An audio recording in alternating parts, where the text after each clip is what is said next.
Ito ay rated SPG, striktong patnubay at gabay ng magulang ang kailangan. Tila suntok sa buwan nga ang paghahanap nila Tinding ng perang pangpiyansa para kay Marites. Bukod kasi sa napakalaki ng 100,000 ay wala naman silang pwedeng mahiraman ng ganong kalaking pera dahil sa totoo lang ay wala talaga silang pangbayad para dito.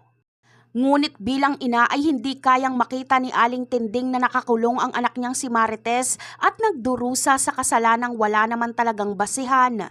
Ang tanging kagustuhan lang naman talaga ni Marites ay matigil na ang kaguluhan sa kanyang pamilya kaya pinatakas niya sila Tanggol at Ramon.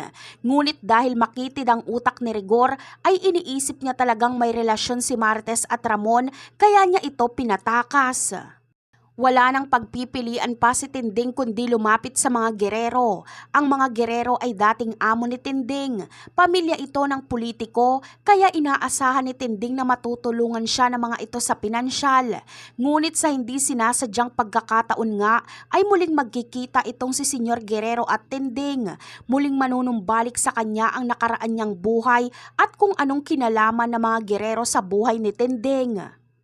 Dito na kaya mabubunyag ang totoong pagkatao ni Marites? Si Senyor Guerrero na nga ba ang ama ni Marites na matagal nang isinekreto sa kanya ni Aling Tinding? Kung gayon ay ito na ang tamang pagkakataon ni Senyor Guerrero para tulungan si Marites dahil kailangan siya nito ngayon bilang ama. At yan ang aabangan natin sa susunod na episode. Bye!